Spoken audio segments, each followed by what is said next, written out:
పిఠాపురంలో పవన్ కళ్యాణ్ గారి కోసం ప్రచారం చేయడానికి ఈరోజు పిఠాపురం రావడం జరిగిందండి. ఆల్రెడీ ఇక్కడ నాగబాబు గారు ఆల్రెడీ విస్తృతంగా ప్రచారం చేస్తున్నారు. ఆయనతో పాటు మేము కూడా ఈరోజు ఇక్కడ ప్రచారం చేయడం జరుగుతుంది. ఆల్మోస్ట్ మనం ఏ ఇంటికి వెళ్ళినా వాళ్ళు మనం అడగకుండానే వాళ్ళు పవన్ కళ్యాణ్ గారికి ఓటని చెప్పేస్తున్నారు అనమాట. అంత ఇదిగా ఇక్కడ జనాలు ఉన్నారు. ఖచ్చితంగా పిఠాపురంలో పవన్ కళ్యాణ్ గారికి 1,00,000కి పైగా మెజారిటీ వస్తుంది. అందులో ఏ డౌట్ లేదు. అది జూన్ 4th ఆ రిజల్ట్ అందరూ చూడబోతున్నారు. ఆల్మోస్ట్ మేము ఈ మంత్ అయితే షూటింగ్స్ ఏం చేయట్లేదండి.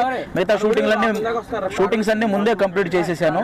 ఈ మంత్ ఓన్లీ పవన్ కళ్యాణ్ గారికి సపోర్ట్ గా ప్రచారం చేయటం, అలాగే ఆయన నిలబెట్టినటువంటి ఆ 21 మంది వాళ్ళ దగ్గరికి కూడా వెళ్ళి ఆ నియోజకవర్గాల్లో వాళ్ళకి సపోర్ట్ గా ప్రచారం చేయటం, ఇదే ఈ మంత్ అంతా.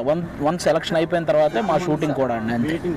పవన్ కళ్యాణ్ గారు ఇక్కడ సొంత విలేజ్ తీసుకుని ఉన్నారు. అవును, ఉగాది రోజే ఈయన సొంత ఇంటిని కూడా ఇక్కడ గృహప్రవేశం చేయడం జరిగిందనమాట.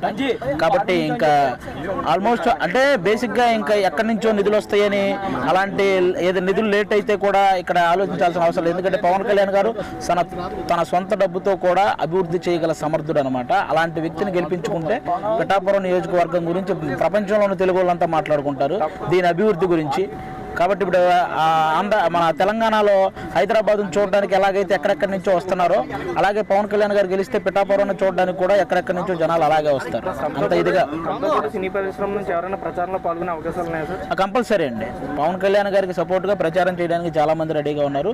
ముందు రోజుల్లో చాలా మంది వస్తారు కూడా. పవన్ కళ్యాణ్ గారిని ఓడించేందుకు సుమారుగా మండలానికి ఒక 2 తప్పున బడా ఇన్ఛార్జీలు నియమించారని పలువురు ఆరోపణలు వస్తున్నాయి. అదేనండి, ఎవరిని నియమించినా ఎవరు ఏం చేసినా జనాలు అందరూ అన్ని గమనిస్తున్నారండి. ఈసారి కళ్యాణ్ గారిని గెలిపించడానికి సిద్ధంగా ఉన్నారు.